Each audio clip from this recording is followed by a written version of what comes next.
You see, one fact which one needs to underscore is the reality we have right now, that this government has never treated the issue of sanitation as one of the key priorities. And in their list of priorities, sanitation in general, also solid waste management in particular, is not part of their priorities. It's not one of those priorities. We have been getting very little funds, just 4.1 billion for maintenance of Chitezi, and some funds to provide for fuel for our garbage trucks, and some monies to meet administrative costs. That is all. But massive investment required to transit from this analog system to a circular economy, government has not provided the funds, and that requires a lot of money.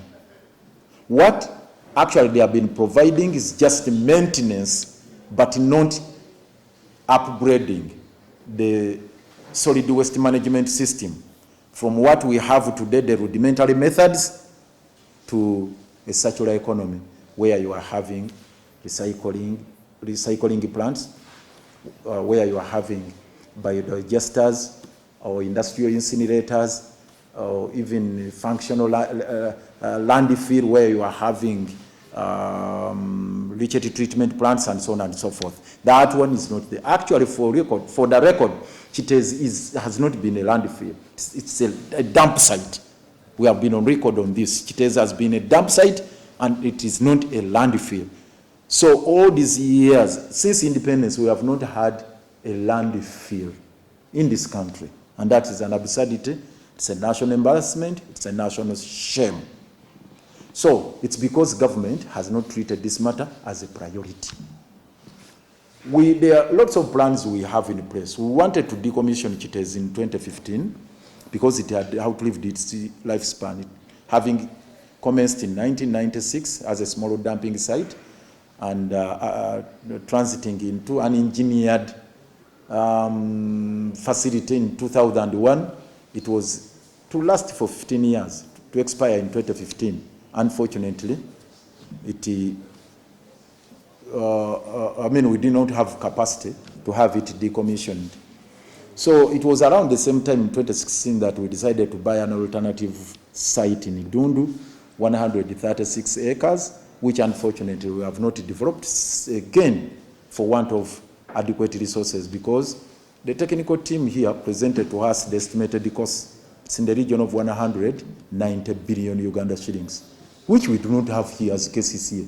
And the government did not provide this. For us, we prepared the plans and presented the same to government in line with Article 5 of the Constitution, whereby the central government was given mandate, constitutional mandate, to take charge of the affairs of the city. Because for us, KCCA, we are an agency of government.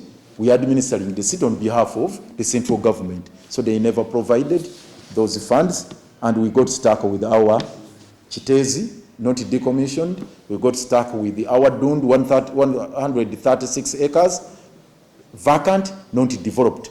And we continued with the business as usual. For us, we put the country on a high alert that, look, there is a catastrophe waiting in Chitezi. We went even ahead to commission a study. It was conducted by some consultants, Queensland and Leeds, who did the work and produced a report in 2021. They warned us about the impending danger, catastrophe. They unequivocally stated that if we do not take immediate interventions, we are going to witness or experience waste slides, a catastrophe, or this disaster. And it has come to pass. So we embarked on the process of decommissioning Chitezi because they advised us to generate methane gas from the heaps of garbages. They advised us to generate methane gas from the heap of garbage that is piling up at Chitezi. Unfortunately, again, it required money. When we asked the technical team here who have the professional touch to advise us on how much it would cost, they put it again at a whooping sum of 26 billion. Still, we do not have that money. and the government did not provide it. Again, another stumbling block was about generating electricity. We got a number of, quite a big number of development partners who showed interest in generating electricity from the over 2,500 garbage tons, from the over 2,500 tons of garbage here. They advised us that they can generate electricity, but to put it on the national grid, Mr. Museveni insisted that it has to be at a very low price of 5 cents. Yet this wasn't attractive to the investors, given the fact that they wouldn't be able to recoup their investment. So we remained stuck with our garbage, yet the proposals and the robust plans are on the table. So this is where we are now. This is a wake-up call to those who have been sleeping. For us, we have been awake all the time. We have tried ourselves to wake up our colleagues internally here and those in government. They remained in deep slumber. They were all dead asleep.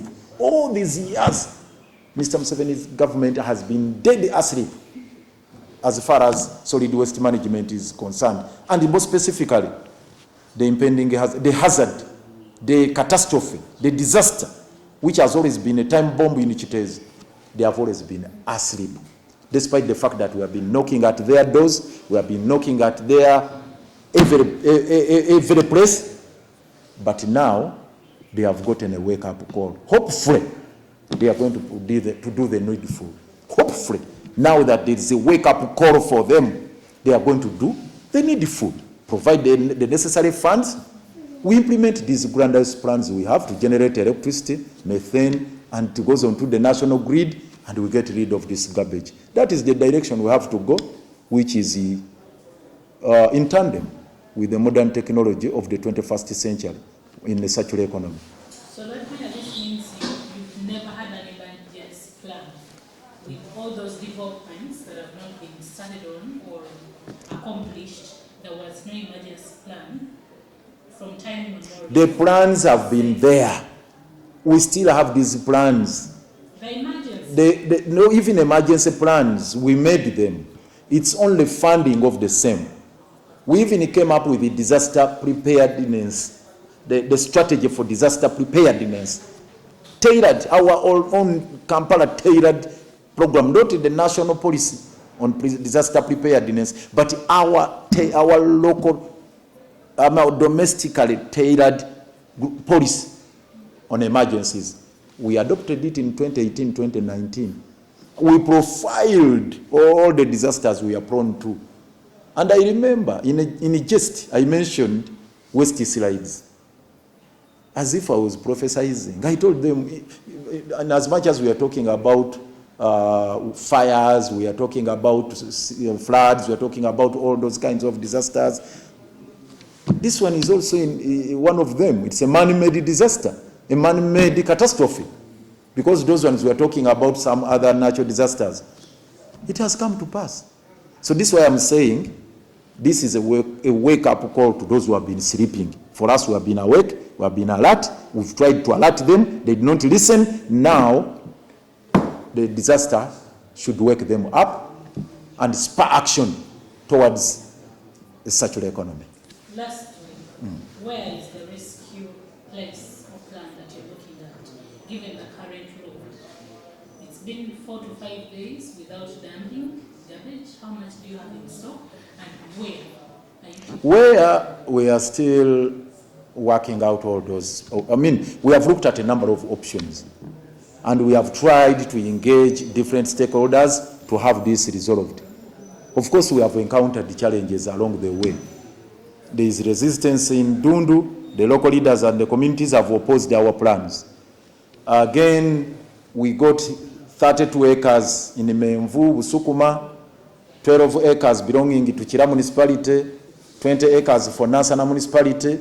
Again, the leaders are also reserved on this, though we are trying to talk to them, because I've talked to the mayor, Chira. He's quite really forthcoming. He's very, very appreciative of the challenges, and he's trying now to brainstorm on this issue with his colleagues in Chira. The same is with Nansana. We've talked to Mayor I mean, we have talked to Wakaima, the MP, and other people to see how we also handle that. Again, we are in talks with the Mayor Katabi Basamulekere to see if we can access Nkumba.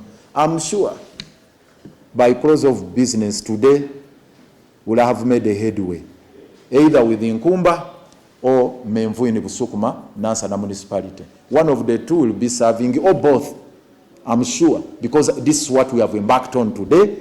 No, all along this is what we've been working on, but Dundu is ruled out completely. Chitezi is out completely, Dundu is out, so we are looking at only two alternatives now. Katabi, Nkumba, and Menvu in Busukuma. Only two options.